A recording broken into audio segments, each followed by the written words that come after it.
Sir जय Hind. Brigadier Sharadendu sir, जय हिंद। बहुत बहुत शुक्रिया समय देने के लिए। Thank you sir.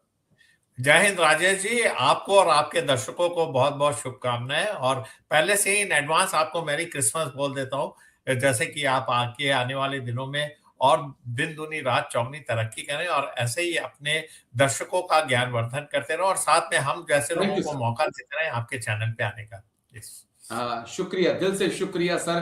दरअसल अग्निवीर को लेकर बहुत चर्चा मेरी और आपकी हुई और कई अलग अलग पॉइंट ऑफ व्यू से हमने मुद्दों को उठाया, उसे डिकोड करने की कोशिश की। लेकिन एक अग्निवीर भाई का मेरे पास सवाल आया है, सर क्या अग्निवीर को 8th पे कमीशन मिलेगा? प्लीज एक वीडियो इसके ऊपर बनाएं।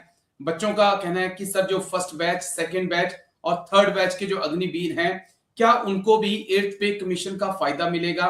या जो फोर्थ बैच के हैं, जो 2024-25 में अग्निवीर आए हैं, क्या उनको भी ये जो 8th पे कमीशन आ रहा है इसका कुछ फायदा मिलेगा? क्योंकि 2026 में ये लागू हो रहा है और 2026 में ही फर्स्ट बैच जो है वो आउट हो रहा है सर।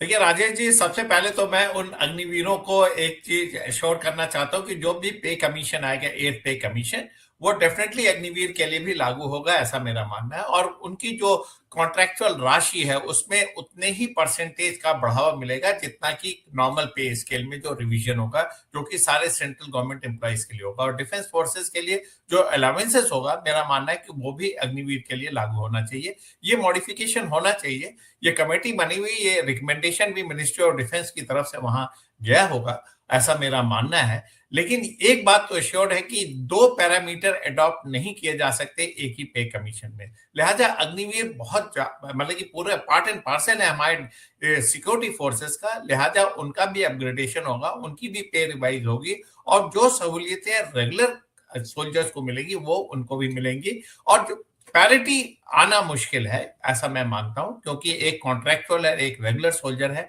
इसी की लड़ाई है, यही हमारे मुद्दे हैं जो हम एक जैसा रिक्रूटमेंट चाहते हैं, एक जैसी सर्विसेज चाहते हैं, एक जैसा पे चाहते हैं, एक जैसी सर्विस कंडीशन चाहते हैं। इसी वजह से आर्म फोर्सेज जैसे सेंसिटिव ऑर्गेनाइजेशन जो 24/7 अलर्ट रहते हैं, प्रोफेशनली कॉम्पिटेंट होते हैं, ट्रेनिंग करते हैं, रिहर्सल करते हैं, ऑप ट्रेनिंग करते हैं, तो उनमें दो तरीके का भेदभाव नहीं होना चाहिए। हमने इसके हमेशा इस मुद्दे को उठाया आपके चैनल के थ्रू, और जब भी मौका मिला मैंने इस कॉन्सेप्ट को खारिज किया है। अग्निवीर का कॉन्सेप्ट सही नहीं है, वो भी आर्म फोर्सेस के लिए, जो कि इतनी sensitive duty 24/7 different different location, different different operation area में निभाते हैं। लेकिन जहां तक पे एंड अलाउंसेस का सवाल है, डेफिनेटली उसमें रिवीजन होगा। और कब से लागू होता है ये मानने का, क्या ये अग्निवीर 1, 2, 3, 4 के लिए लागू होगा? मेरा मानना है कि जब आप कॉन्ट्रैक्चुअल एम्प्लॉय में जाते हैं, अग्निवीर में भर्ती हुए, तो आपने एक टर्म्स एंड कंडीशन को साइन किया हुआ जिसके तहत आपकी भर्ती हुई। लिहाजा उस टर्म्स एंड कंडीशन को अवॉइड किया जाएगा। और जो हेयर इन आफ्टर जितने भी अग्निवीर आएंगे, उनके ऊपर जिस दिन से 8th पे कमीशन लागू होगा, वो उनके लिए भी लागू होगा। उनमें उसके अंदर जितनी भी सुविधाएं होंगी वो उनको मिलेंगी। और लेकिन जो बैकलॉग है उनको क्या फायदा होगा ये नहीं कहा जा सकता। मेरा मानना है कि शायद उनको ये बेनिफिट नहीं मिलेगा। मैं एक पॉइंट जो लागू थोड़ा सा होगा, और वो एक माफी के साथ स्पेसिफिक डेट से लागू होता है। जी यस जी, जो पॉइंट मैं समझना चाहता हूं आपसे कि जो मोटा मोटा मेरा आंकलन है कि जनवरी 2026 से भारत सरकार कह रही है कि पे कमीशन लागू होगा, लेकिन मिलते मिलते ये 2028-29 के आसपास जब एक बार फिर से देश इलेक्शन में जा रहा होगा, उससे पहले मुझे लगता है कि तब खातों में आएगा। उम्मीद जो मेरे को लगता है, जो इतिहास अभी तक हमने देखा है, तो जब तक कि बच्चे रिटायर्ड होके 2026 में पहला बैच रिटायर्ड हो चुका होगा, 2028 में जब लागू अब पैसा आएगा, जब तक 2-2.5 साल हो चुके होंगे, कितनी पॉसिबिलिटी हम देखते हैं कि इन लोगों को वो पैसा मिल पाएगा? क्योंकि अभी परमानेंट एम्प्लॉइज है नहीं, कॉन्ट्रैक्ट के बेसिस के ऊपर है।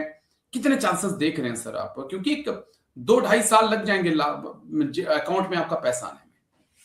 हाँ, देखिए राजेश जी, जिस दिन से भी 8th पे कमीशन लागू होगा और उस दिन से जो भी इंडियन आर्मी के पे रोल में होगा, चाहे वो अग्निवीर हो या रेगुलर सोल्जर हो, उसके उसके एरियर मिलेंगे।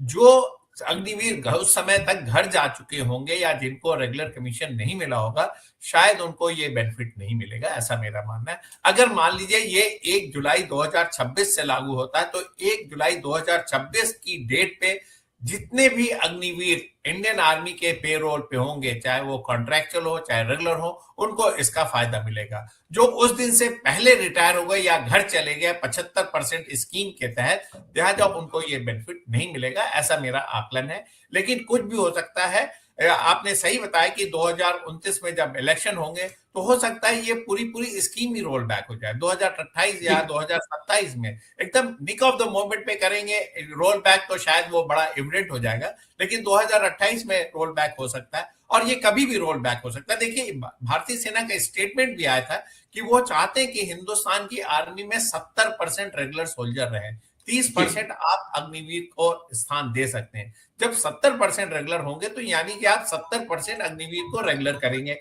अगर इस फिगर को बढ़ा के 80 या 90 कर दिया जाता तो एक बहुत ही स्टैंडर्ड फिगर हो जाएगा, और 10% आपके पास लीवे होगा कि वो सैनिक जो सेना में नहीं काम करना चाहते हैं या जिनको ऑल्टरनेटिव एम्प्लॉयमेंट चाहिए, वो सेना छोड़ सकते हैं, या जो सेना के एनवायरनमेंट में फिट नहीं हो रहे हैं वो छोड़ सकते हैं। तो एक अच्छी व्यवस्था होगी। लेकिन देखिए कब ये डिसीजन आता है, कई तरीके के इनपुट से मिनिस्ट्री ऑफ डिफेंस को दिए जा चुके हैं, तमाम तरीके की चीजें वर्कआउट की जा चुकी हैं। जितना राजेश जी हम और आप सेंसिटिव है इस इशू को लेके, बाकी लोग क्या उतने ही सेंसिटिव हैं। आपको इस समाज को देखना पड़ेगा, इस व्यवस्था को देखना पड़ेगा, क्योंकि आज की डेट में जो व्यवस्था में जो चेंजेस हो रहे हैं, जो एक नया मॉडल उभर के देश में आया है कि कॉन्ट्रैक्चुअल एम्प्लॉय रखा जाए। ये सिर्फ डिफेंस में नहीं, तमाम सेक्टर्स में आज की डेट में कॉन्ट्रैक्चुअल एम्प्लॉइज चल रहे हैं। तो ये जो सिस्टम आपने लागू किया देश के लिए, देखिए सिविल सेटअप में वो चल जाता है, वो 30,000, 50,000, 60,000 के कॉन्ट्रैक्चुअल एम्प्लॉय हो सकते हैं,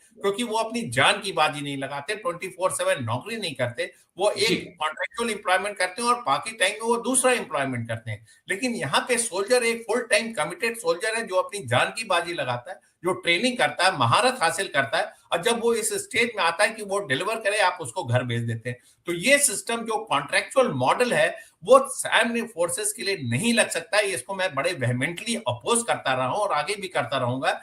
इसके लिए आपको परमानेंट कार्डर चाहिए, जिससे कि वो सेल्फ मोटिवेटेड हो, सिक्योरिटी कॉन्शियस हो, देश के लिए बलिदान देने के लिए हर समय तैयार है, और जो उसने स्किल डेवलप किया उसका हम पूरी तरीके से एक्सप्लॉयटेशन कर सकें, उसको अपने बेनिफिट पे ले सकें, जिससे कि हमारी कॉम्बैट एफिशिएंसी बढ़े।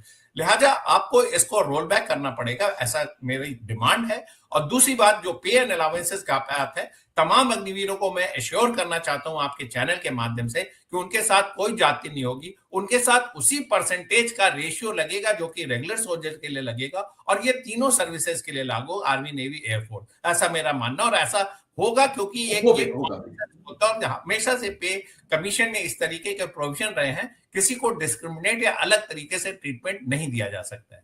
जी, हम भी उम्मीद कर रहे हैं कि कम से कम जो 22,000 अग्निवीर इस वक्त ले रहे हैं, वो फर्स्ट ईयर में, वो आने वाले वक्त में कम से कम 40,000 के आसपास तो पहुंचे, ऐसी उम्मीदें हम भी कर रहे हैं। शुक्रिया, बहुत बहुत शुक्रिया ब्रिगेडियर श्रद्धेंदु सर, आप आए और दोनों राजेश जी, आपके चैनल पे आके बहुत खुशी होती है, और आप ऐसे मुद्दे उठाते हैं, इसकी मैं बहुत आपको तारीफ करता हूँ, और आपके दर्शकों को भी शुभकामनाएं देता हूँ। और तमाम सैनिकों को एक संदेश देना चाहूंगा कि ईमानदारी की 2 रोटी बहुत बेहतर है बेईमानी के राजमहल से। इसको आप जरूर दिमाग में रखें, और आप अपने कमिटमेंट पे रहें, और इस तरीके के जो इंडिविजुअल केसेस उसको नेग्लेक्ट करें, और आपकी नोटिस में अगर कोई करप्ट प्रैक्टिसेस आती है तो उसको आप जरूर उजागर करें, रिपोर्ट